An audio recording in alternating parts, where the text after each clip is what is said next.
Ho, ho, ho, it is Sunday, and you know what that means. Welcome to the 2024 Max Wrestling Christmas Clash. This is your captain speaking with the one and only El Jefe, Moses Marquez, and we are once again here to talk about sweaty dudes spending 20 minutes together. Sounds like hanging out with your uncle, right? This is Christmas classes. It's a stacked up card coming up tonight.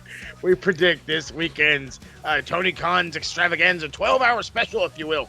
Hopefully not that long. World's End, though. It is going to be fun. 5 or 7 matches so far, so we'll see how far into it we get. 2 enormous matches have been confirmed for Raw's debut on Netflix, along with a cool new logo and a lot of cool shit's happening.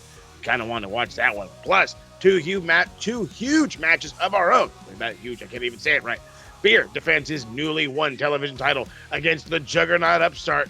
Gotta say it, Blaine Rodriguez. And who will answer my open challenge in television rules for my newly awarded Duel Championship to make Max Wrestling your new home for wrestling, and as you should. Smash that like button, hit that subscribe, and if you prefer the old-fashioned podcast, follow us on all the podcast platforms. SoundCloud, Spotify, Apple Podcasts, wherever it is you get your podcast. And, of course, head over to the beautifully done website, maxwrestlingnet.weebly.com, for all these links and a whole bunch more. All right. And right after the show, go straight to TikTok Cypher the Prophet for the exclusively live After Max. You missed a whole bunch if you didn't tune in last week. Hosted by our very own Cypher. Hop on and send him some love. And remember, you can only watch it live. And as last week proved, that is a must. Oh, yeah.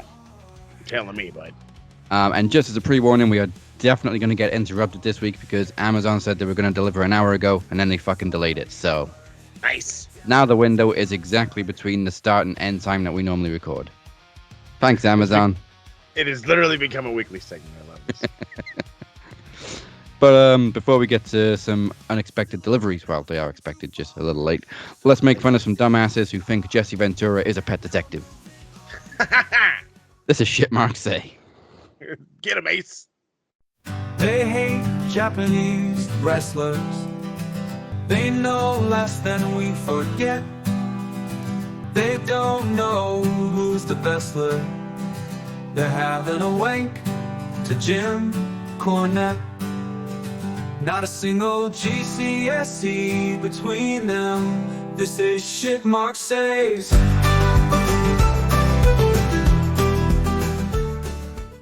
I'm not sure if DC is going to continue sending in rants. That was the plan. He was going to send one last week, but stuff happened. But he does have a contribution for shit Mark say. So,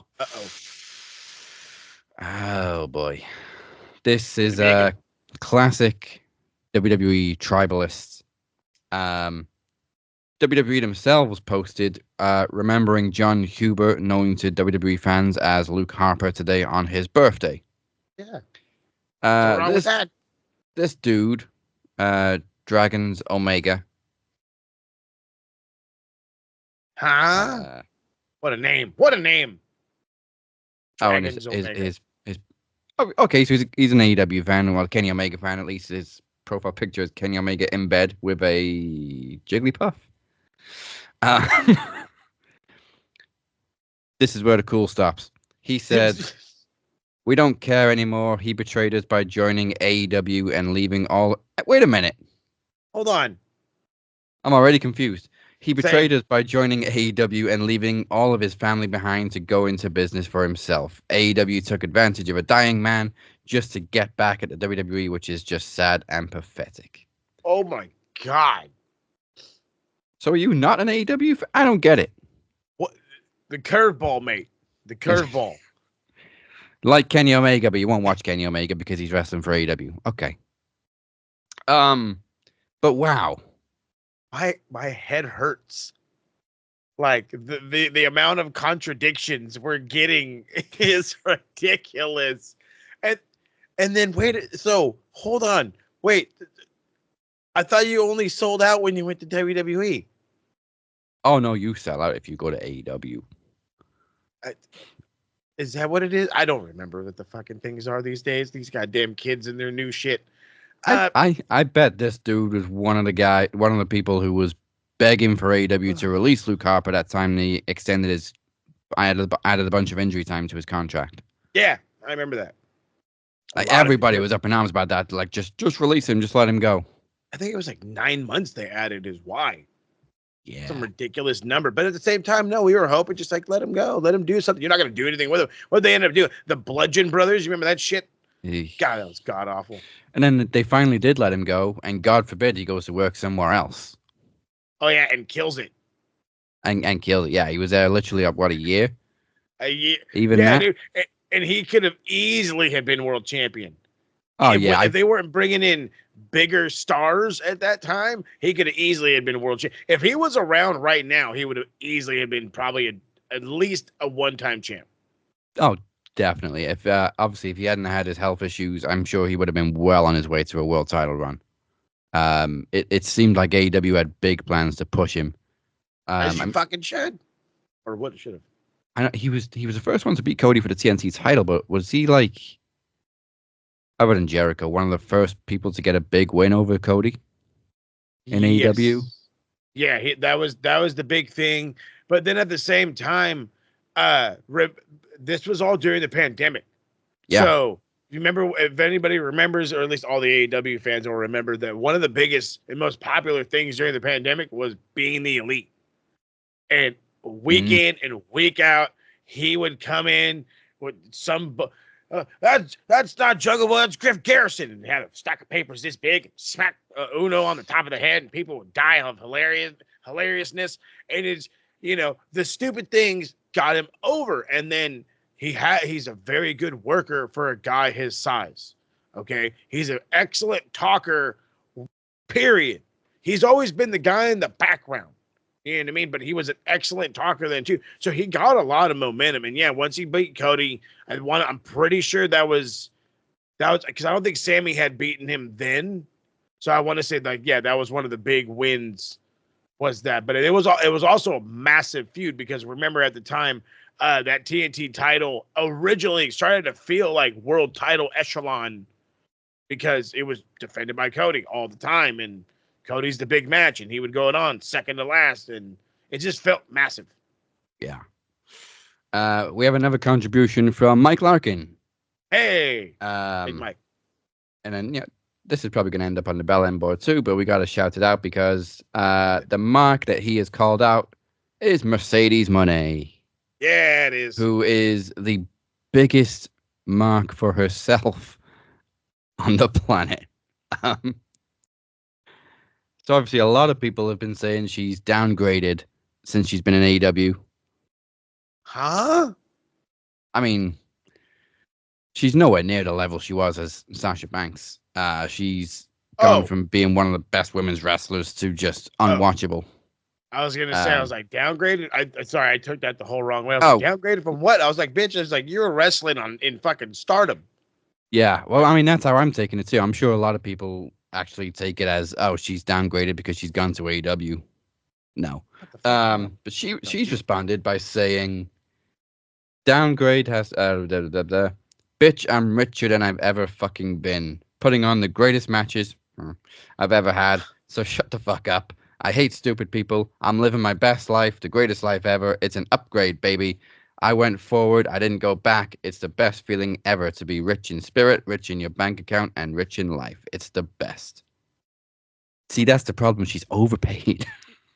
You are overpaid. I've talked about it. You make more than some of the top footballers in the championship level, but in reality senses, I don't think you're having the best matches of your career. You're having very good matches with some talent that is somehow carrying you, and you haven't been babied them and attached to their hip like the 4 horsewomen. That's the only matches you were really having good matches with. Let's keep it 100 here, since we're that for real. Are you making the most money that you ever have? Yeah, good for you. Congratulations. You got sucked in by the corporation that says we'll pay you a bunch, but in aspects of, are you over in this business? Did you get over in Japan? No. Did you get over running any of the indies alongside, New Japan? No. Are you any relatively over here in AEW?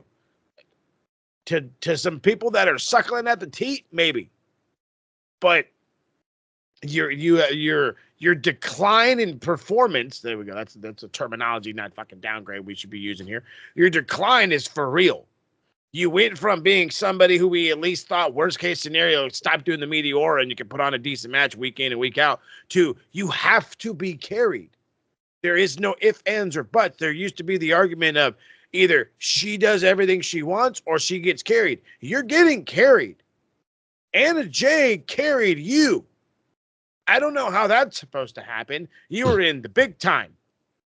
Anna Jay is somebody who's been doing this, God, I want to say less than 5 years. Yeah.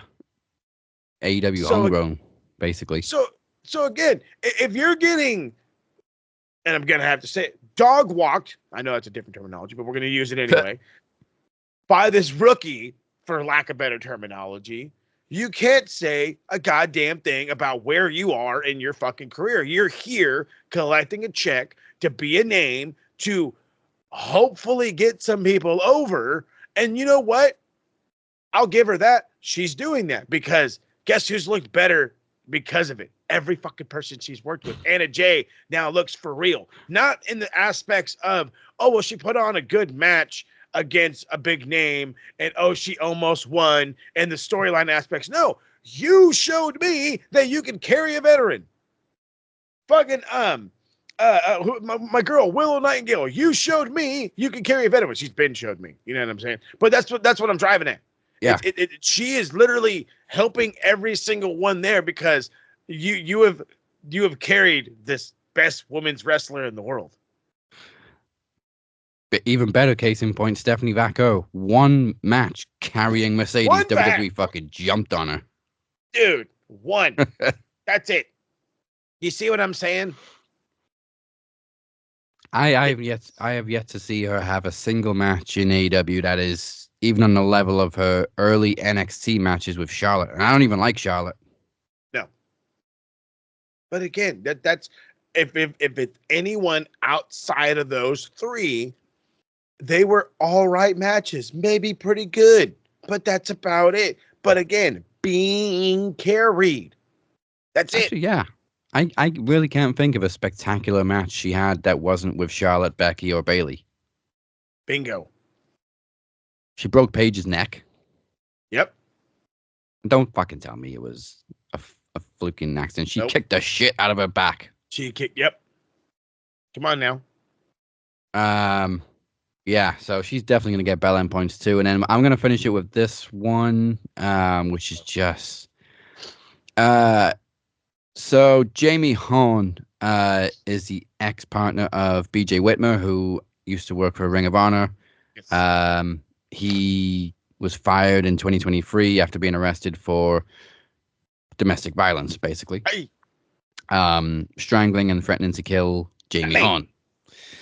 Come on, people. She's posted like a GoFundMe because of all the legal charges that she's had, legal fees that she's had to pay. And this dude, I'm not even going to call him this shit house. What the fuck? The Ripper or whatever the fuck. Dude's got too many P's in his name. Said, boo-hoo, who frickin' cares? Cry me a river. Look. Huh? Even if you were a fan of BJ Whitmer, domestic violence is not a fucking joke. To tell somebody to cry you a river over a dispute that has shit all to do with this fucking business.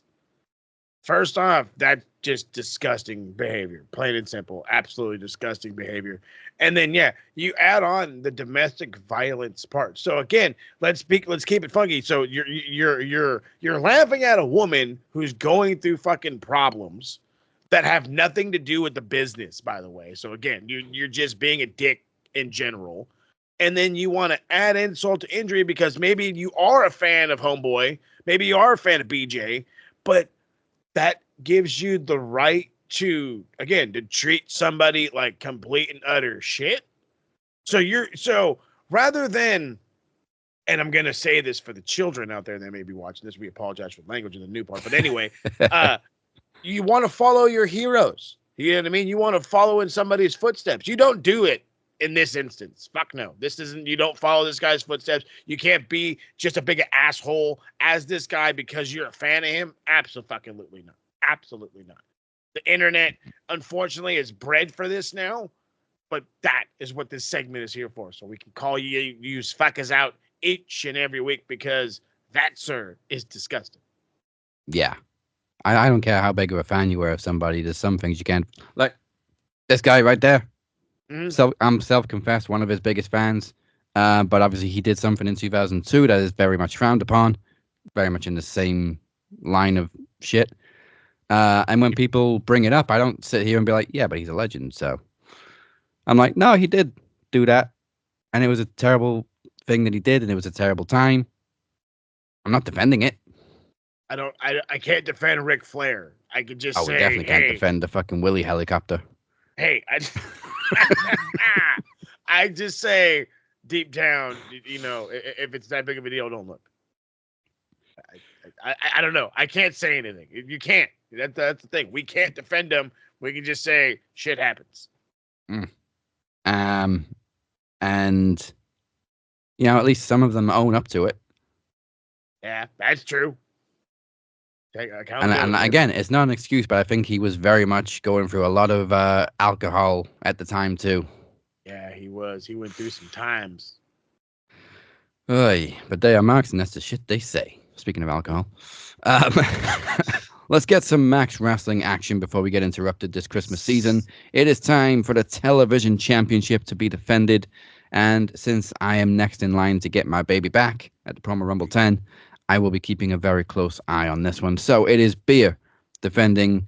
There's just alcohol everywhere. It's Beer defending against 5-1 Blade Rodriguez. Up the beer.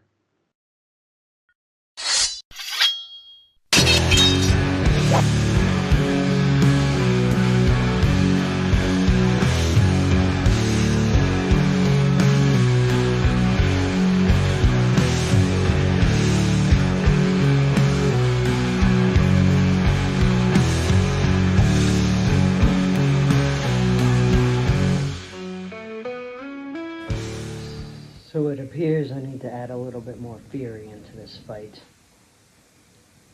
Mr. Jonathan Beer, you have become cocky, overzealous. Not at all cautious. Granted, you may have become used to the limelight. However, nothing more than a pebble, a stepping stone to the great mountain in which I shall climb. You have, or you may have had, your titles for a while, or at least for a bit. However, when it comes to this Christmas clash, I'm bringing everything I have to take you down. Now going from Promo Series 9 to TV World Champ, it doesn't matter. I just know that I am embarking on this journey, a quick, outright journey, to say the least, to obtaining my first title. And I will not let anything or anyone, especially you, Mr. Jonathan Beer, stand in my way. For there needs to be new, fresh blood in this arena for the championships. Granted, the old dogs, you guys put up one hell of a fight without even naming to name names. But the underdog has some fury and some fight and spunk left in him that makes it to where with every challenge, with every challenger, Mr. Beer, I shall not stand down. You shall not get in my way. You shall not be used to that light forever. You shall be dethroned. Doesn't matter what it takes, how long it takes, what I have to do, or simple or not, who I have to go through. You see, without naming names of prior competitors, I have already passed through a previous competitor, not once, but twice. And, now it is my turn to go up against you, Mr. Jonathan Beer, and I will say, I will bring everything I can into this fight. And I assure you, I am more bite than I am bark. I really am. You need to be dethroned. You need to be taught a lesson that no one is granted immunity in this competition. No one is granted immunity to be able to stay in the limelight with their titles and their belts or their badges forever. And yeah, when it comes to defeating you and getting my first title and reigning my first championship, which I deserve it, by the way, being able to topple over you, and you, good sir, are a name with all the other names that have gained and granted their reputation. However, there is an expiration date. And as we embark on this journey towards you seeing your expiration date, none of it will matter after that. For like throwing out wasted produce and product, I guess simply all I need to do and must do with you when it comes to this competition, Mr. Jonathan Beer. For, as the name implies, I shall hop over you when it comes to this competition. If you know, you know. If you get it, you get it. But with this, I am bringing everything I can to this fight. Everything. All the fury, all the pain, all the staples upon staples of disappointment in your near future. I look forward to whatever bout or battle or banter you have against me, and to see how you feel as though you can put down the great Blade Rodriguez. None of it will matter. None of it will matter at all. Because it doesn't matter how much you taunt, fight, bicker, banter, or I can't say the other word because this goes out to whoever, but none the least, it will not matter, for I shall reign victorious upon everything and everyone you shall know, including you. And I will reach mountains upon mountains of glory, for I need to reach a mountain of glory in order to be knocked out, or knocked off of said mountain of glory. So on this journey and experience to my destination, I will do what I must. Say what you can. It's over. I am fear.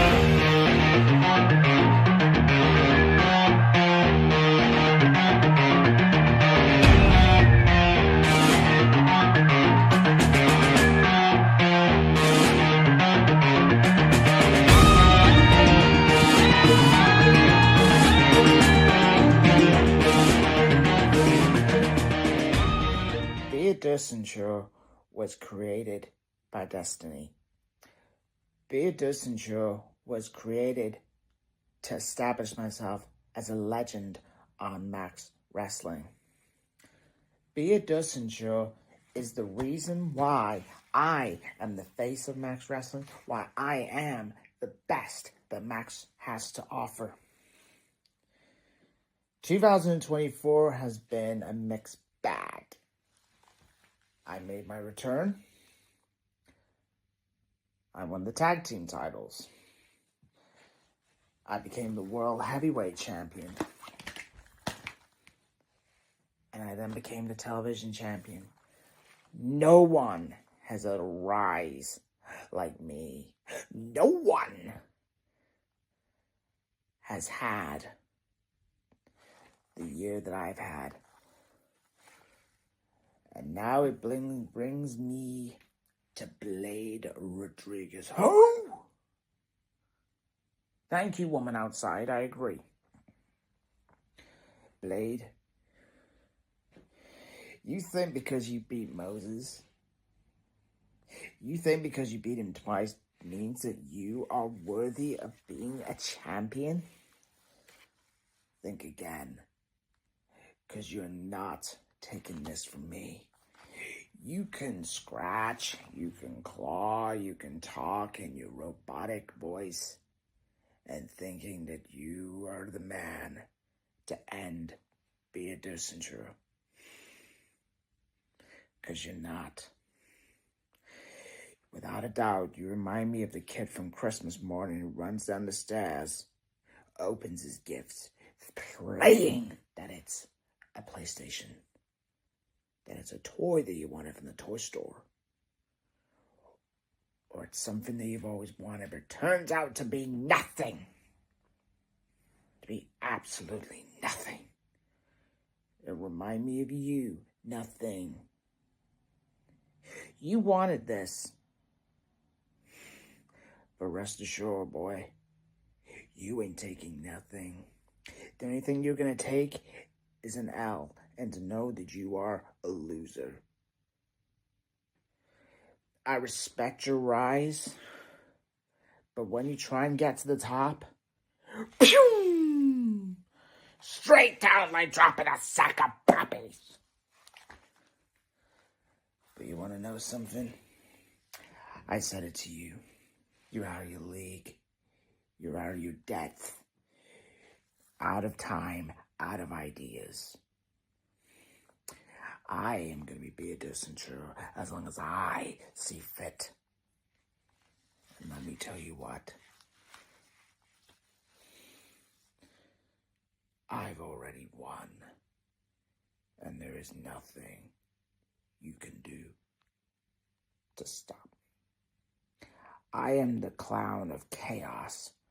I'm the weaver of nightmares. And trust me, you're in for the war of your life. Oh, God, come on, brother. There's two things everybody in this world knows. You never play out of the pack with a brand new keeper, and you don't go short in a television title match. Oh, my goodness gracious. And I already gave it away. Blade Rodriguez, 5 minutes, 45 seconds. Beer, 3 minutes, 30 seconds. Wow. And the new, on an absolute tear the kid is, the new television champion, Blade Rodriguez, crowned right here on the Christmas Clash. Beer 2 belts is no more. He drops one. At least he's still world champ, but goodness gracious, you underestimated the kid, and it bit you right in the butt. I'll be honest, I was kind of looking forward to facing Beer again for the TV title this time, but I guess I'll face a newcomer instead. Blade, next time. Next, you got the cap. Blade and the cap. Can you put the cap on the blade? I like how I can put those right there. So speaking of puns, before we head to a break, let's do some random wrestling facts, shall we? How many wrestling matches are officially on record taking place on Christmas Day? Find out after the break. Making people work on Christmas, you Scrooge.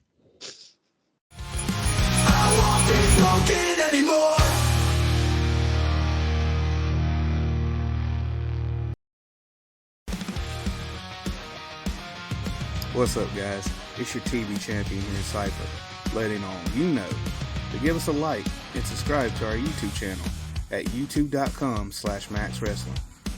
We're available on all podcast platforms as well. And give us a check out on social media too, such as Facebook, X, formerly known as Twitter, and Instagram. Also, check out the beautifully done website of maxwrestlingnet.weebly.com. New episodes every Thursday. Come and check us out, like and subscribe. Love you guys.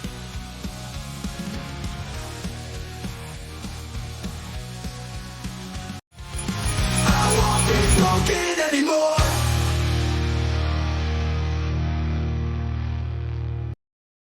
Welcome back to Christmas Clash. This is your captain speaking with the one and only El Jefe. Speak his name and he appears just like Santa. Heyo. And the answer to the random wrestling factoid, how many wrestling matches are on record for Christmas Day, is 168. Damn. Most of them were in Japan or Mexico. So, The earliest one dates back to Christmas Day 1981. It was Billy Robinson versus Nick Bockwinkel in the AWA. Names. I honestly thought there would be one earlier than that. Maybe it just wasn't documented. I was just going to say, they're probably just not documented. You got to call Jim Cornette for those. So there's a little bit of wrestling history for you. Make sure you smash that subscribe button on YouTube. Follow us on all social media and podcast platforms. And for all the information that you need, head to maxwrestlingnet.reebly.com. Get to the clicky because you want to see all the fun stuff still to come. World's End predictions and my open challenge for the Duel Championship. Plus, we put some final points on the board for both the Bell End and the Brub boards. But first, it's time for a little TNA action. Let's jump into some final resolution recap. Count it down with me, folks. 3, 2, 1. Impact in 3, 2, 1.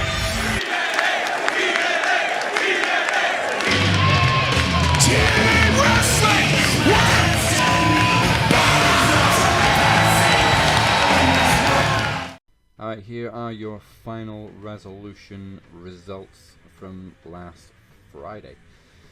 JDC dodged a 450 splash to roll up Leon Slater with his feet on the ropes in the first pre-show match, followed by Frankie Kazarian defeating Jonathan Gresham with a thumb to the eyes, followed by a chicken wing to tap him out in the middle of the ring. On to the main show, Moose defeated Kushida with a spear to retain the X Division Championship in the opening match. In a triple threat tag team match, the Rascals defeated PCO and Sami Callihan and Jake Something, who refused to replace his injured partner Hammerstone, and unsurprisingly it was Jake who took the L with some double teaming from the Rascals. Ace Austin defeated the now free agent Trent Seven with the Art of Finesse and the Fold back to back. Jordan Grace and Rosemary ended in a no contest after a mystery woman attacked Jordan Grace, and it is the shocking return of the controversial Tessa Blanchard. In a fatal four-way, Joe Hendry defeated Josh Alexander, Mike Santana, and Steve Backlund to earn another shot at the TNA World Championship, hitting Alexander with a standing ovation. Prior to the next match, Santino banned Alicia Edwards from the building and had extra security at ringside to avoid interference from the system. Masha Slamovich then defeated Tasha Steelz with the Requiem to retain the Knockouts Championship. In a tables match, the Hardys defeated the System to retain the Tag Team Championships, and in the main event, unsurprisingly, Nick Nemeth defeated AJ Francis to retain the TNA World Championship with Danger Zone, and he will defend the title in a rematch against Joe Hendry at Genesis. And that is it for TNA.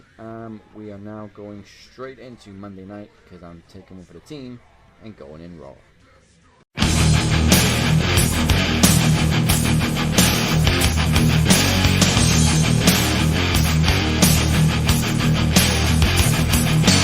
We're jumping into Raw live once again this week because once again, I'm really enjoying Raw. So we opened up with CM Punk addressing his beef with Seth Rollins. Eventually, Punk baits him enough to be interrupted as Seth emerges in the crowd, not wearing feathers or any plumage, just leather jacket Seth looking for a fight. And after Seth fires some shots back, he managed to bait Punk a lot quicker, to be fair, though. It was great. He's standing up there and he's just like, I wanted to see if I could see what these people see, and now you still look like an asshole. Great. And of course, the line that baited Punk to come and fight him was the line where Seth has main evented more WrestleManias than Punk ever will, which I was trying to think, hasn't Seth only main evented one? And that was because he cashed in. Does that even count? I mean, yeah, technically he wasn't booked for the match. Well, I mean, he was obviously, but on paper he wasn't booked for the match. Then after that, it's just been Roman every fucking year. Semantics. Yeah, so Seth's main evented more Manias on a technicality. But anyway, there it is. Punk ran to meet him in the crowd. They brawl and it's out of control. They're just swamped by referees and producers. Seth very cleverly runs through the crowd and loops back around to come and meet Punk. It's just a great brawl. A little bit of tension in Judgment Day backstage. Liv Morgan sarcastically wishes Finn Balor luck as Judgment Day's tag team titles will be on the line later on. Liv, Dom, and Raquel then leave the room, leaving Finn looking a little bit pissed off. Also backstage, Seth Rollins demands Adam Pearce give him a match with Punk. Drew McIntyre shows up and again tries to turn Seth against Jey Uso and Sami Zayn. I loved actually a comparison I saw between Drew McIntyre and Seth Rollins to Triple H and Stone Cold back in 2001 when they came together as a power couple. I'd be very interested in seeing Seth and Drew as a tag team. Yes. Liv Morgan. Oh wait, I skipped a bit. Braun Breaker defeated Ludwig Kaiser with a spear to retain the Intercontinental title. It was a super spear. Yeah, it was. Backstage, the New Day arrive, but Rey Mysterio blocks them from entering the locker room because all of a sudden Rey Mysterio is locker room leader. Sure. He's the veteran. Okay. Also backstage, Adam Pearce officially announces CM Punk versus Seth Rollins for the Raw Netflix debut. They are stacking the shit out of this show. It's going to be good. Liv Morgan and her sidekicks then look to gloat about her year in the ring before Rhea Ripley interrupts and informs Liv that she is the new #1 contender. I'm not quite sure how she became #1 contender, but okay. And then we later find out at the press conference for the Netflix Raw that this is where the match is going to take place. So once again, they're stacking it. This feud has gone on long enough. Hopefully this is the end. Hopefully. Backstage as Seth Rollins heads towards the ring. I'm not quite sure why, because he wasn't even in any other segment for the rest of the night, but they said he was on his way to the ring for something. Drew McIntyre and Sami Zayn are seen brawling behind him.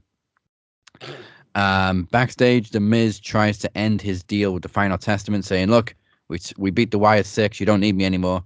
But I'm actually really enjoying Karrion Kross now. He's kind of coming into this kind of mob boss role. Tells him that their issues are not over with the Wyatts until he says so, and The Miz will face Dexter Lumis next week.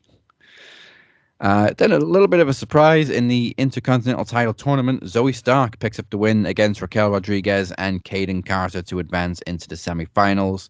Backstage, Chad Gable confronts Alpha Academy and tells Otis that they've become a joke. And also backstage, during a New Day interview, there's pandemonium as Kairi Sane has been attacked. There's a lot of random backstage attacks going on in WWE lately. And then finally, in the main events, it finally was time for the Judgment Day as the War Raiders became the new World Tag Team Champions. Yeah. I'm not sure what happens next week. I think it's pre-recorded, but if this was the last live one, it was a good way to end the last live Raw of 2024. Oh, yeah. Now let's head it back over to... Wait a minute, we still got 2 Mondays left in 2024. So yeah, okay, that's probably not going to be the last live one. But now we're going back to beer. Yeah, no, go ahead. I was going to say, then what about the Christmas? They probably sent him home for Christmas. Yeah, I'm pretty sure. It might be recorded this week and then live next week. I don't know. Yeah, I think they have pre-recorded the 23rd, so they don't have to work Christmas, which good for you. Hey, come on. Pay-per-view predictions. All right, so no last night on Dynamite because we are predicting next weekend's World's End. We're predicting it a little early because next week is the Maxis, of course. Yep. So there might be more matches added, but for now we got 7 matches, and we can't even predict all of them because 3 of them are a Continental Classic, and we don't know who's advancing. So love it. We're just gonna flat out predict the Continental Classic final.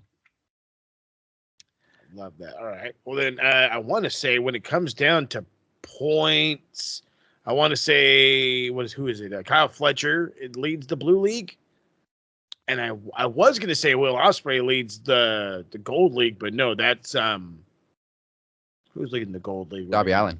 Oh, Darby Allin. That's right. He's the one that's on 9 after picking up the win against Will Ospreay. So that's crazy to think that. I'm wrong. What I'm seeing, everybody's on fucking 6 in the Gold League apart from Commander. I want to say somebody was on 9. It was like one was on 9, one was on 6, one was on 7. They had this whole mathematical conundrum. The Blue League, they got that's all mixed up. Yeah, Kyle Fletcher's sitting on 9. Okada's on 7. Shelton Benjamin, Mark Briscoe on 6, Danny Garcia on 4. But then on the Gold League, everybody except Commander is on 6. Yeah, that's right. That's pretty much like we don't know who's in the Gold League anyway. So we got Darby Allin, Claudio, Will Ospreay, Ricochet, and Brody King. Goodness gracious. Okay. My guesstimation would be that it would probably be Will Ospreay winning the Gold League. But Yeah. I mean, also at the same time, if you're picking up losses against like Darby, is it going to be him and Darby in the final? Him and probably Will and Claudio in the finals. But I'm gonna say that it would, in my opinion, it would probably be best if it was Kyle Fletcher versus Will Ospreay. Yeah, I imagine that'll be the final. Yeah, the final. The winners against each other. And then I think maybe this is where Okada, loses. I think Okada will lose to Kyle Fletcher in the Blue League final. So I'm going to stick with that. I'll stick with the idea of it being Ospreay versus Fletcher, where probably Fletcher gets another decisive win against him, goes on to beat Takeshita, and wins the. Oh no, not Takeshita. Sorry, Okada. Oh no, he would end up being. Does the winner win the Continental title? Because that's a good question though, because that's the whole thing. Would it be that, and they're both in the final be winner takes the fucking Continental title, or would he end up being champion because he would beat Okada going into the final? Yeah, it's confusing because Okada's in the tournament. Yeah, doesn't fucking help. The winner of each league final match faces each other for the Continental Championship at World's End. So yeah, the title will be on the line in the final, and Okada might not even be in it. So yeah, he's pretty much lost it. So that's where we're going with it. So technically, if Kyle Fletcher beats Okada in the semifinal, does he win the title and then defend it in the final? You see what I mean? You and me were right there on the same gimmick. That's what my guesstimation would be. But TK, I think what it is I think that he has the belt relinquished through this tournament, so it's up for grabs through this tournament. It's confusing as shit. Well, Fletcher's already beaten Ospreay 1-on-1 when they had their grudge match. Yep. And I kind of feel like Ospreay's lost a little bit of steam, so give me Ospreay to win the tournament and the title. See, I dig what you're putting down, but at the same time, I feel like this is you've been building Kyle Fletcher. He beat Okada, for crying out loud. He'll likely beat Okada again. Why not have the ability to beat Ospreay and just be this dominant champion? He is good. And then actually have somebody defending the Continental Championship. No disrespect to Okada. Love the guy to death, you know me. But I mean, we never seen this thing fucking defended. Never. You know what I mean? So if you give it to Kyle Fletcher, a kid that we're trying to get on television more and more often, we have an opportunity to have this belt be defended. So for me, I'm going to stick with that. I'll stick with Fletcher, wins the Continental title. He's defended it in like random TV matches, but he's never like had a feud with the title on the line. Point. Make it something, damn it. It's not just a tournament thing that you won and you carry it around, because that's the fucking Andre that's the Battle Royal. We're not doing the Andre Battle Royal. Did they stop doing that Battle Royal? Yeah, I think they've stopped it now. Everybody taking they moved it to SmackDown. Ah, hell. So it wasn't even good enough for the WrestleMania pre-show anymore. They moved it to the fucking SmackDown before. Boo. All right, so the next 4 matches are definitely set in stone that we know about. Mariah May defending the Women's World title against Thunder Rosa. In a Tijuana street fight. Oh, yeah, in a Tijuana street fight. So Mariah May is going to bleed, and she has no problem with that. That's cool. Thunder Rosa wants to bleed. She has no problem with that. They obviously have nothing to do. They have nothing for Mariah outside of whatever. Toni Storm's identity crisis. Yes, seriously. A super identity crisis, to say the least. It's kind of clever because obviously she made her return, and then her first match back was on Rampage, and everybody's like, what the fuck are you doing? But now it makes sense because she thinks she's a rookie. She's like, come on, get with it. I'm like, oh my God. It was embarrassing. Shocking, as they say. She's so good, but it is like bordering on the line of cringe. It is cringe. But I did kind of enjoy her interview with RJ City on Dynamite, mainly because of him and his reactions. And like, she was obviously in her mindset, she's just debuted in AEW and she's never done all this stuff. And he's like, so what about being a 3-time women's champion? She's like, it's a little early for that, but thank you. Right? She's all like, what is she? Oh, man, Mariah May, the best in the world. And I'm like, what the fuck are you on? And RJ's just looking at the producers like, I don't know what to say. Like, he's just lost. Which he, again, played it up perfectly. He's played this whole thing up perfectly. I'm hoping she kind of comes to by this match. Maybe goes out there to be supportive, gets whacked by something, and her memory comes back. I'm kind of hoping the swerve is it's timeless Tony Storm playing old Tony Storm, and it's all an act. Just to fuck over Mariah. Her greatest part ever. I kind of like her. Her. It would fit into obviously her timeless gimmick because obviously she's a famous actress. So her playing an old version of herself and pretending to lose her mind would be a great swerve. They've got to hang in there with this storyline because it's very on the edge. Some are on board with it. Some are like, this is ridiculous.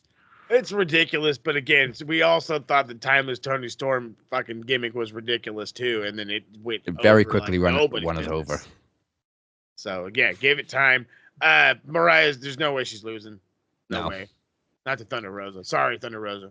Yeah, no disrespect, but Mariah's on a roll, and she's obviously building towards a rematch with Tony Storm. So keep the title on her. Well, yeah, man, I think she's got a match in Japan coming up too. No. Who, Mariah? Wrestle Dynasty. Isn't her and Mina gonna go again? Oh no! Yeah, sorry, I heard about a rematch. That's Mercedes and Mina. Sorry. Oh yeah. Got excited. Which Mercedes will probably win as well, but. Oh hell. I'll be honest. I almost didn't watch Dynamite last night because the very first segment, out comes Mercedes, and I'm like, nope. Trust me, it was.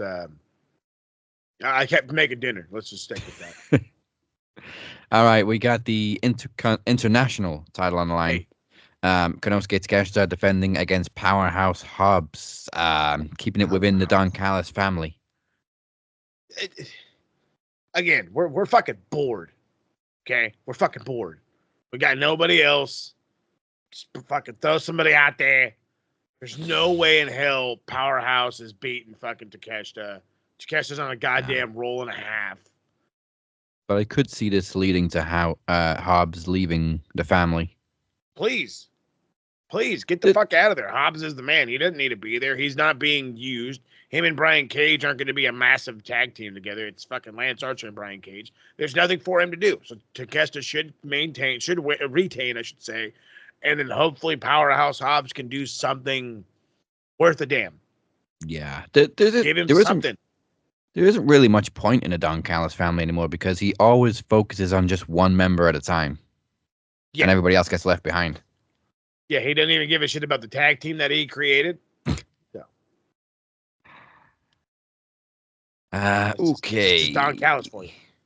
The next two I am on the fence with, and that's even harder for the main event because it's a 4-way fence. But oh yeah. First up, we got MJF defending the Dynamite Diamond Ring against Adam Cole. I kind of like how this has been stretched out because now it's a year to the event where Adam Cole revealed himself as the devil. Mm-hmm. And then we had back and forth injuries, and then they flip-flopped between heel and face. So it all comes full circle.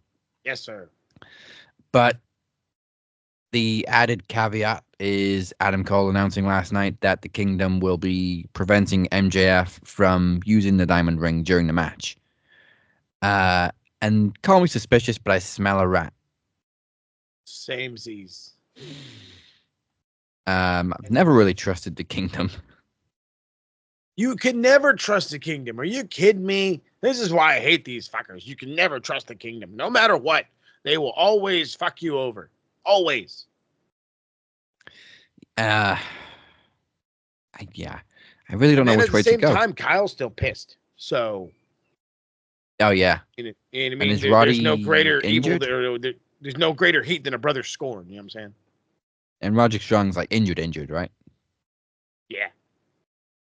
So it would kind of make sense for the Kingdom to go into business for themselves. A little bit.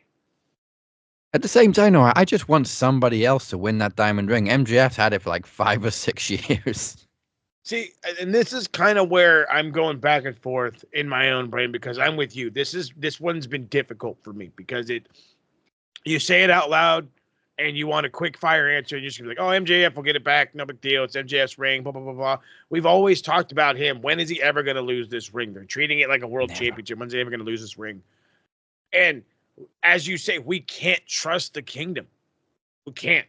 And I feel like they can fuck him over. But, and I'm hoping this is where Kyle has kind of, you know what I mean? I could totally see Kyle helping Adam Cole win. But then again, is the numbers too much? The idea of Wardlow coming back has been a thing. Oh, yeah. So, I forgot all about Wardlow. For right now, I want change. For right now, I want change. Don't ask me again next week. For right now, I want change. So I think this is where Kyle is going to come in and he'll be able to help. Maybe he fends off Wardlow or whatever have you, but he allows it to finally happen. MJF doesn't need this ring. He can get all the heat in the world without it. And I think it's an opportunity to finally either get rid of this thing or have Adam Cole literally slowly kind of turn into an MJF. You know what I mean?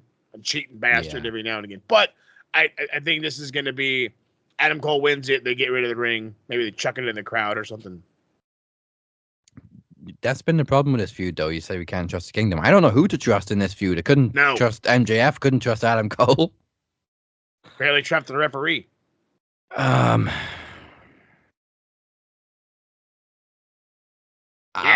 just gonna go with MJF because I don't think he is ever gonna lose that ring. It's like Triple H's sledgehammer. It's his. Yeah, I could dig it like that. All right, so which way are you going? Kingdom to screw Adam Cole or Kyle to save Adam Cole? I think Kyle's going to save Adam Cole. Baby. Hoping. Watch me be terribly wrong. I mean, it literally could go either way. Exactly. But main events, oh no.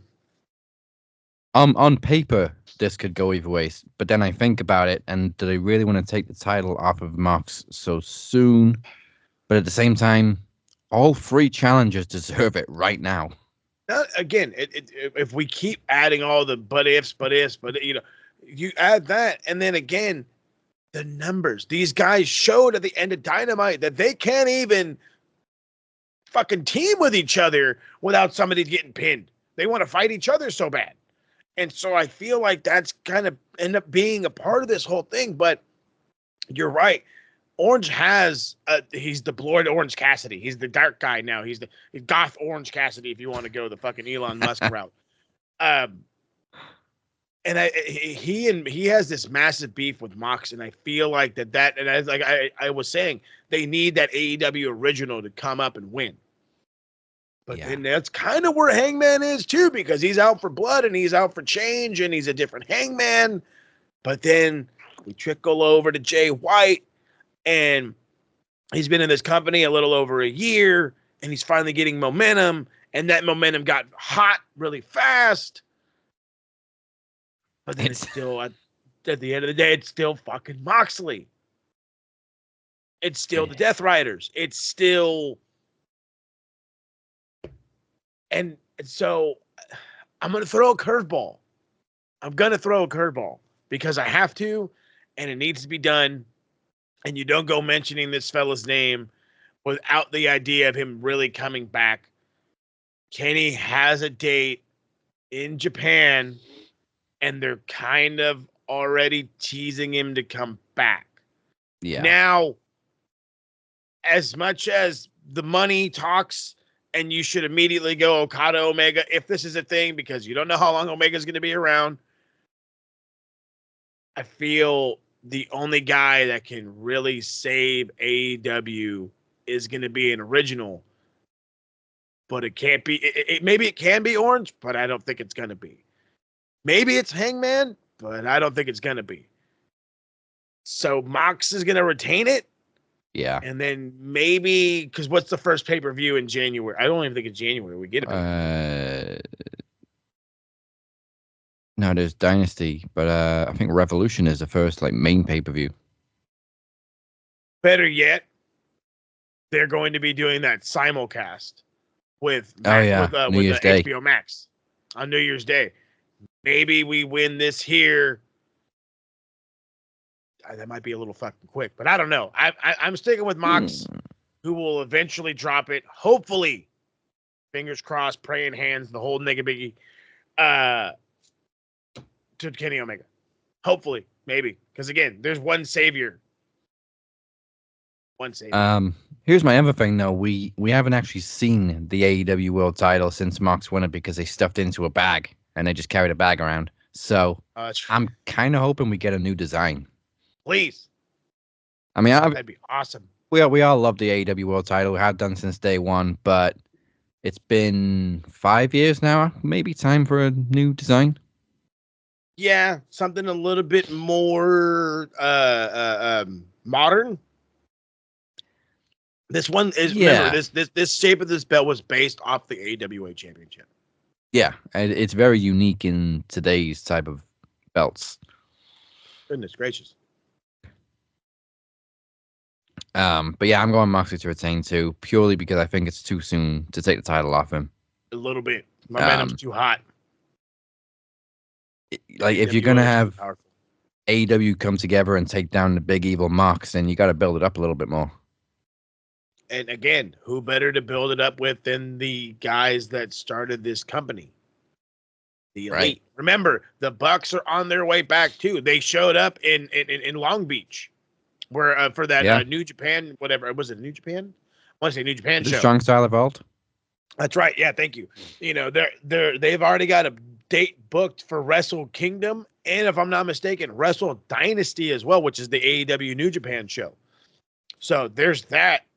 And then again, with Kenny being there as well, you're going to turn around and you're going to do this big simulcast. Come on. I don't want to say the writing's on the wall, but that seems to be my favorite saying. Yeah. But something has to happen. And if Team AEW is going to beat the Death Riders, it has to be with the Elite. So Wrestle Dynasty is January 5th. But we forgot we also got Grand Slam in mid-February in Australia. Before Revolution. Aussie. G'day, mate. Trip on a Bobby. I couldn't help. I mean, I'm sure they're going to have... Obviously, nothing's booked for Grand Slam yet, but, I mean... I remember Kenny Omega and Bryan Danielson at the first Grand Slam, so if ever there was a place to book a big Kenny Omega match, it's Grand Slam. Do it. Don't even hesitate. Do it. Even if they have downsized the venue. Hey, Chewy, I mate. All right, that is all of World's End predicted that we know about so far. Hopefully they don't add much, if any, to the show. Because we're not predicting next week. It's the Maxies. We're going to pre-record it after the show, actually, so we won't know. But there we go. Now, I am apparently we're getting interrupted by some promo, so let's see what this is all about. Oh yeah!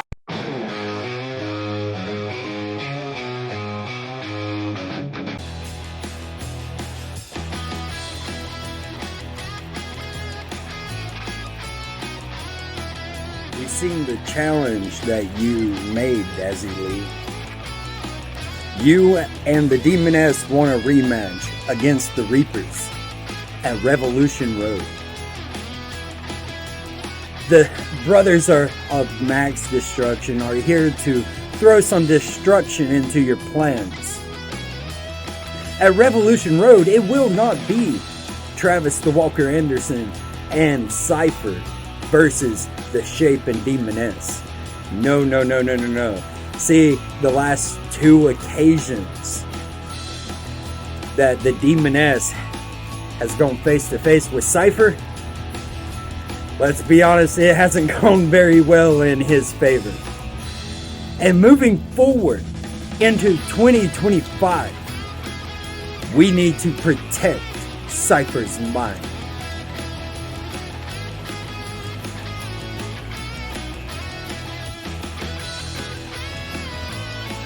Oh my, oh he. Humble Rumble 10. Cash in. And I'm coming for the knowledge title. You see, the captain, shape, whatever the fuck you want to call yourself. Cypher's going for the knowledge championship. He needs to focus and prepare and protect his mind to become the new knowledge champion. So at Revolution Road, it will be the Shape and the Demoness versus the Brothers of Max Destruction, as it will be my partner, the Mercenary, Chris Reed, and myself. Now, that's the Knowledge Championship taken care of. The Tag Team Championships taken care of. As for the Duel Championship and the TV Championship, well, I know for a fact that Blade Rodriguez and Moses Marquez is on the Mercenaries hit list.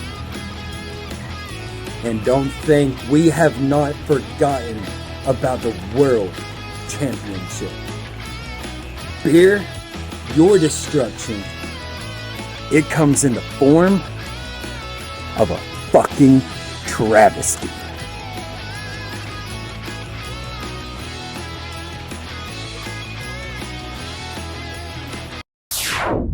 Thank you all for joining us on this glorious Sunday. Max Wrestling returns to its regularly scheduled time this Thursday for the final show of the year, our 8th annual Maxis Awards. Thank you if you voted, and make sure you tune in to find out the results. But also, during the Maxis, we have a Knowledge Championship match all set.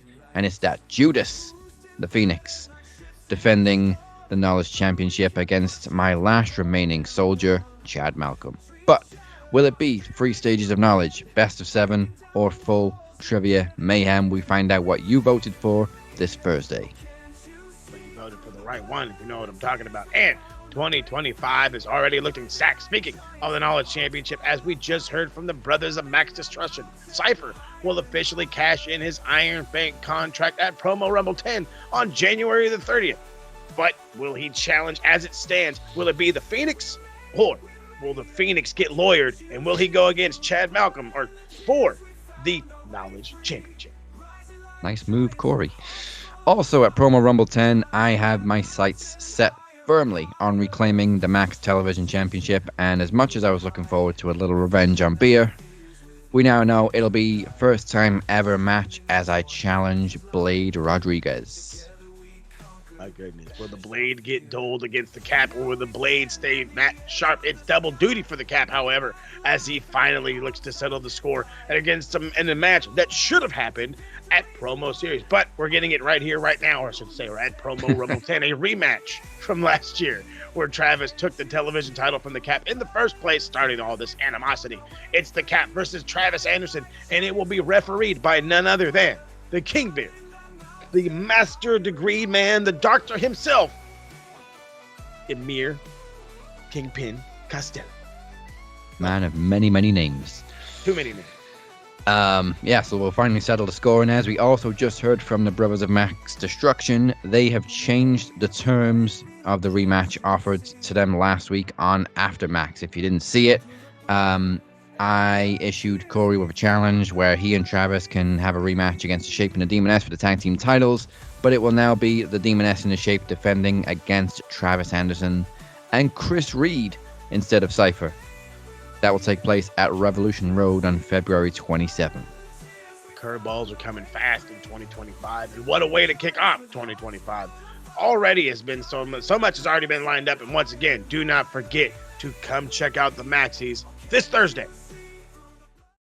Yes. Now, before we put the final points of the year on the board, let's find out the fate of the Duel Championship. First of all, who is accepting the challenge? And secondly, who is entering 2025 as Duel Champion?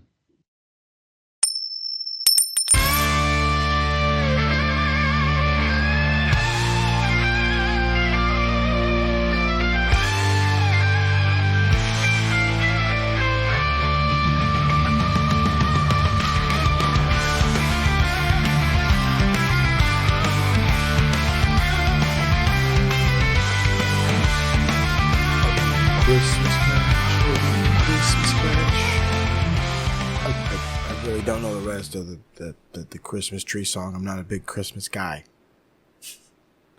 But Merry Christmas.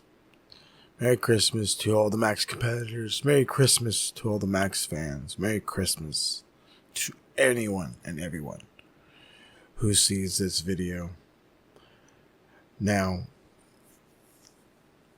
let's discuss what happened last week. Posted by yours truly on the Max Wrestling Facebook page, I made a proposition. I stated very clearly that if I did not win a championship by the end of this year, I was going to walk away from Max Wrestling. Well, it didn't go down that way. You see, I guess this is kind of where maybe I ran into a bit of luck. Maybe, just maybe, I lawyered it up a little bit.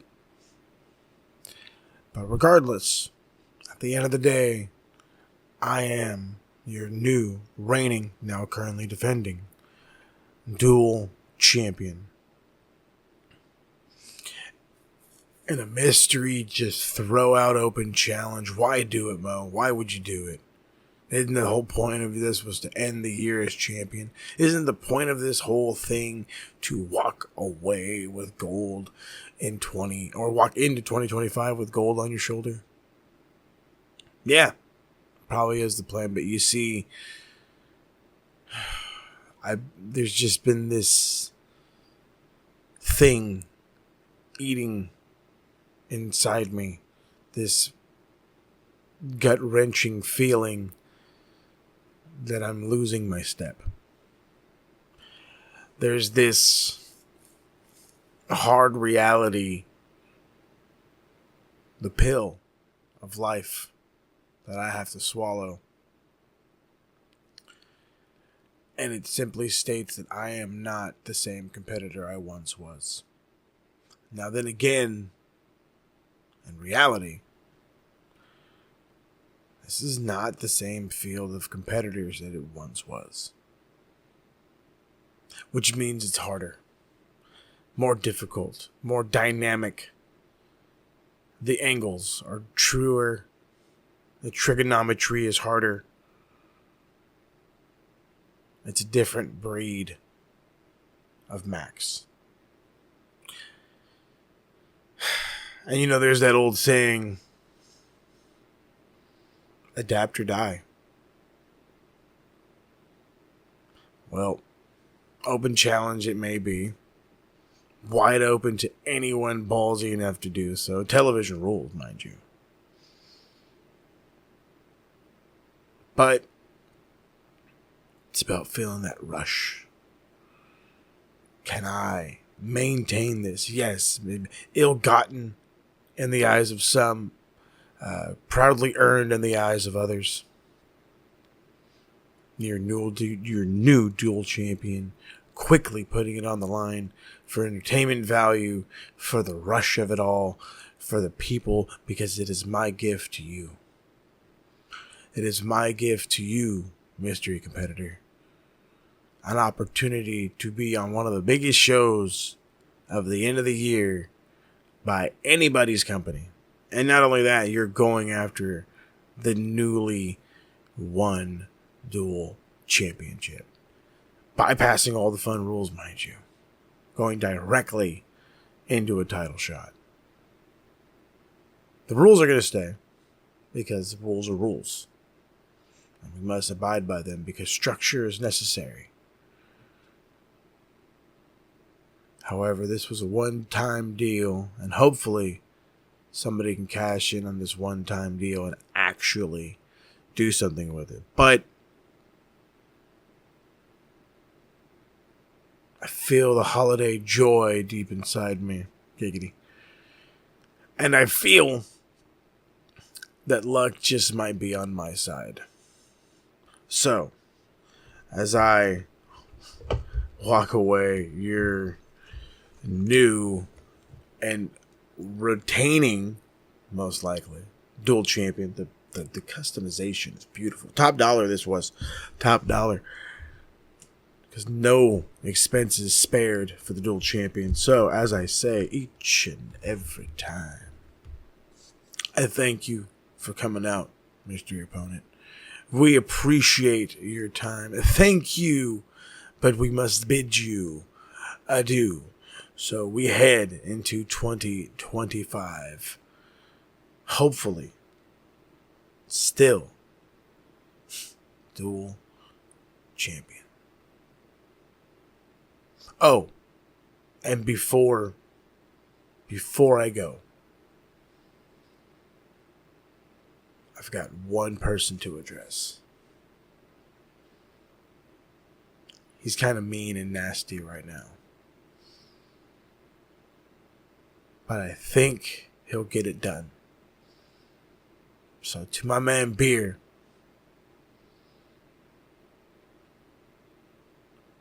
what say you and I go down that road one more time? Brothers in arms, or maybe, just maybe, the greatest tag team.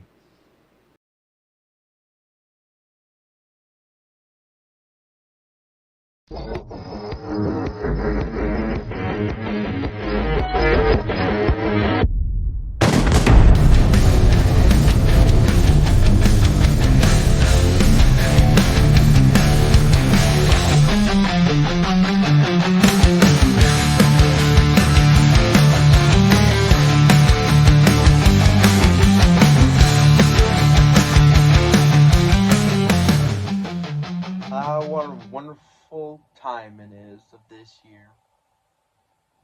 Spending Christmas with your family, spending Hanukkah, Kwanzaa, just spending the holidays in general with our friends and our family. 'Tis the season of giving. And you should know, Moses, you are in a giving mood. So what did you do to prove it? You offer an open challenge to anyone for the dual title under TV rules.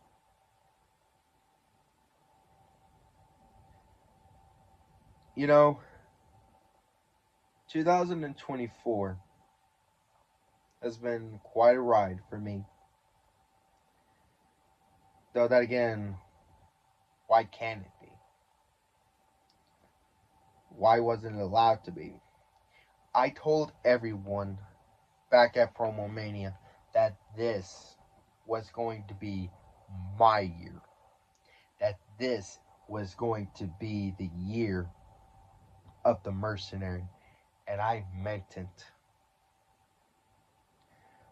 Let's take a look at what all I've done. I finally beat Daz. I was doing a tour to celebrate my 1-year anniversary here in Max Wrestling. I had my first trivia battle for the Knowledge Championship. And even though despite the fact I didn't win the Knowledge title, there will always be another time that I will. I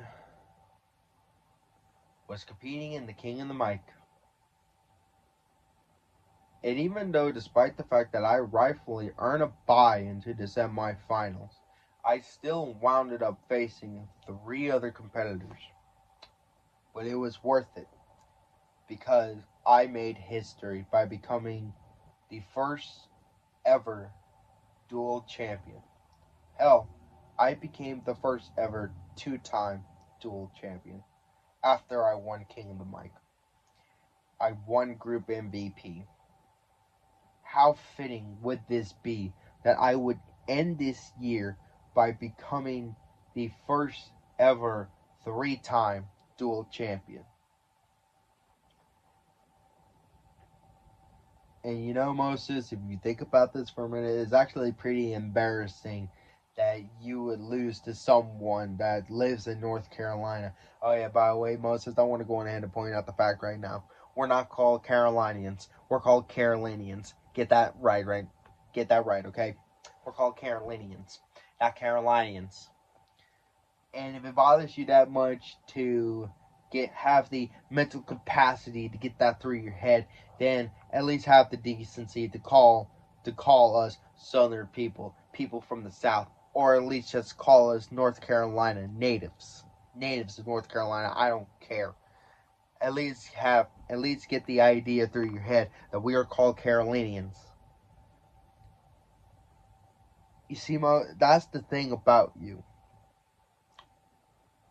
You become so cocky, you become so arrogant that you don't even realize on what you're setting yourself up for. Now, I'll be honest, I've had my moments where I was cocky, I was arrogant, but what was the old adage? Oh yeah, it's not cockiness if you can back it up. Don't want to take my word for it? Ask Daz. Ask Larkin. Ask Phoenix. Ask anybody here at Max Wrestling. I was determined to make a name for myself this year. And I did. And I'm looking to end this year by winning back my dual championship. And I'm not going to let some Razor Ramon wannabe bitch stop me from doing it. Moses, that championship belongs to me. And when I do win that title back, I'm going to move on to the year 2025, where me, Travis, and Corey, we're going to start 2025 with destruction. Me and Travis, we're going to win the tag titles. I'm going to win the dual championship. Corey is going to win the knowledge championship. And knowing him, he's probably going to want that TV title back. And Travis is going after the world championship. But that's in 2025. I am planning to win my dual championship back, Moses. And I'm not going to let you stop me. And you will soon realize on how big of a mistake you made when you kicked me out of the MDO. When the MDO was still around, that is.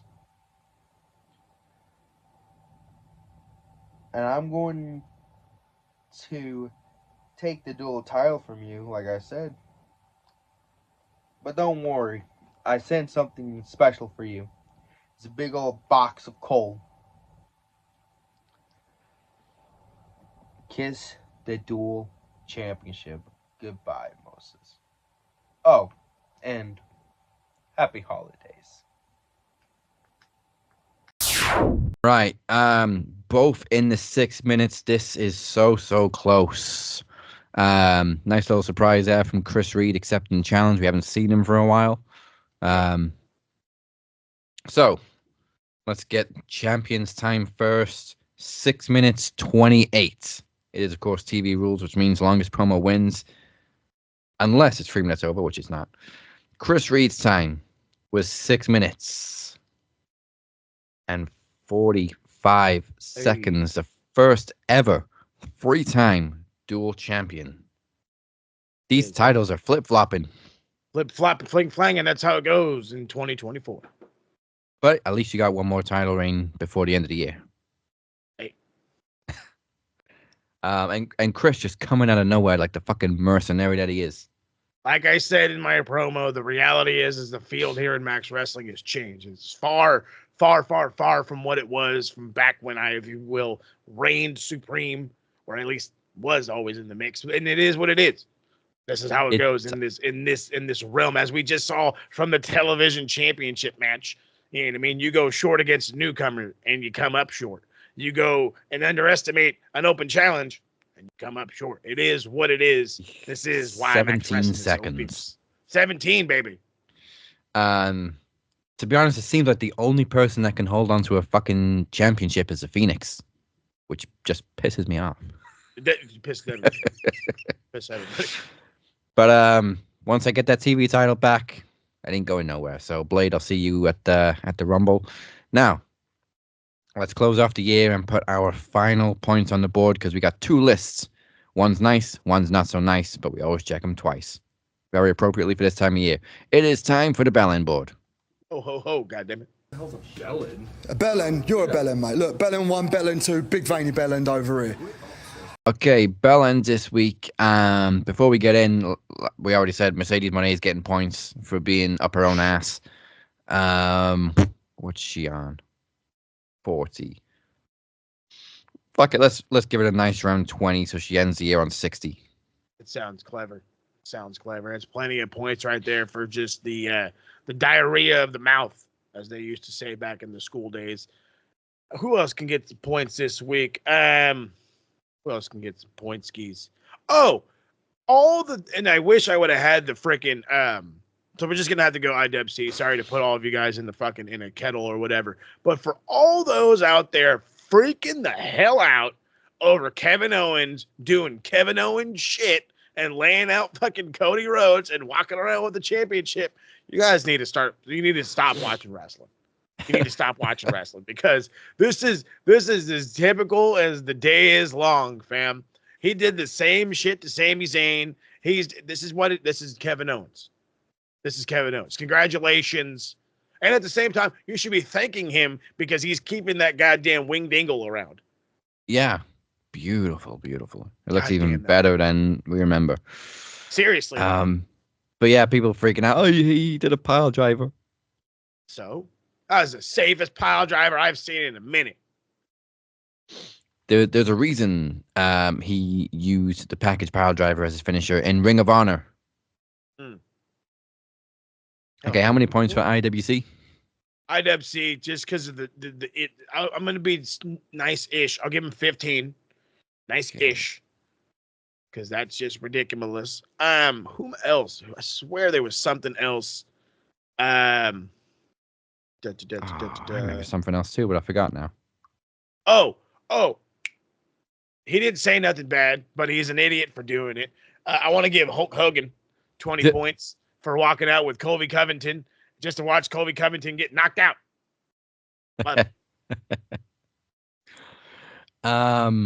I can't think of anybody else. There was somebody, but I really can't think who it was. Trying to think. I got nothing. No. All right then. So I don't think there's any more we can squeeze in anywhere to try and manipulate this. No. We're about set here. To be honest, wait, no. I thought the points you just gave out changed the leaderboard, but there is still one person on top. Ayo.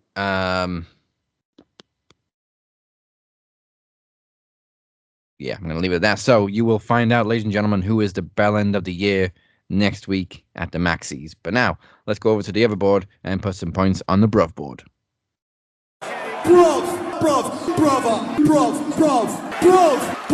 Brother. I'm actually going to try and predict the future a little bit here. This is being recorded on a Thursday, but it's not airing until Sunday. But on Friday, in between, we got Final Battle. And Yeah, that's right. I'm pretty sure they're finally going to pull the trigger and take the title off of Venus. So if I'm predicting that that's the case, so I'm going to award 20 preemptive points to Billy Starks. That would be sweet. That would be sweet. I love that. Hey, if we're giving preemptive points, I really want Matt Cardona to win. No, I'm just kidding. I can't do that. You know what? It's not going to be that. He should. The He King of should New York win. thing is killing me now. But, I mean, if you're going to bring Matt Cardona into AEW / Ring of Honor, give him the world title. I would. Why wouldn't you? He's a name. The guy's popular. Plus, Chelsea just won her first title. Chelsea Green. So I couldn't. Oh, yeah, points to Chelsea Green. Fuck yeah. 20 to Chelsea Green, too. No, wait, 30. 30. Because Love it. the internet loves that girl. Psst. Hell yeah. Chelsea Green is awesome. And I remember when I used to like want to crap all over her for being this fucking weirdo in TNA, but the reality is that the balls and the acting chops, if you will, to be able to pull that off was something different. So credit due to Chelsea Green. Oh, I'm gonna do one more before we see if you got any points, and it's gonna be a big one because this guy's not even on the board yet, but he deserves to be, and I'm gonna give him a hell of a lot of points. 80 points to Shawn Michaels because his ability to hire female wrestlers is unprecedented. That NXT roster is just illegal. Just illegal. 80 points to Uncle Sean. Uncle Sean. Just for filling NXT with baddies. You're the man. And I'm sure Beer would agree. Absolutely, he would agree. I got anybody else? Was there there was somebody else that I literally was thinking of and it went away. Goodness gracious. Oh, I do actually have to go back to the Bellend board for a second because I forgot. Anthem can have 30 points because it seems like a lot of TNA guys are going to be leaving soon because they're asking them to take pay cuts. Mm-hmm.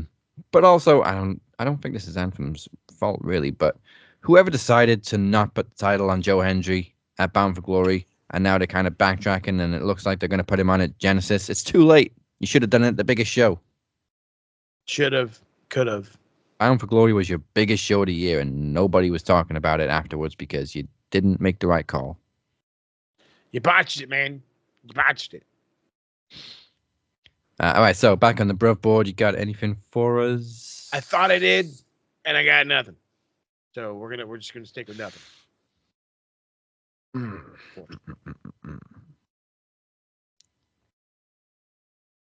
This is a very long list. Like I said, because we gave some points to Chelsea. She was really good. I like that. I'm trying to think. I don't know if this belongs on the Bruv board or the Bellend board, but TK's already got a lot of points on the Bellend board. Oy. So I'm just gonna lift Deonna Purrazzo up. 30 points because the fact that she has gone from dominating TNA's women's division to being a pay-per-view pre-show commentator, not even a commentator, in a live chat room before the pay-per-view is ridiculous. Ridiculous. Asinine. Shame on you, TK. What are you doing with her? Bullshit. All right, I think that is the last of the Bruv points then. So, ladies and gentlemen, you will find out who is the Bruv of the year next week at the Maxis. Although I'm pretty sure that's been decided for several months now because nobody's touched these points. No. Love it. All right, then. That is it. Thank you for joining us for Christmas Clash. I hope we rocked you harder than Mariah Carey rocks our mental health every 1st of December. Jesus Christ. Here she comes again. Stop it. Go back in the icebox now. Please and thank you. Before we close this up, let's find out what's in store for the TSK with Click Talk.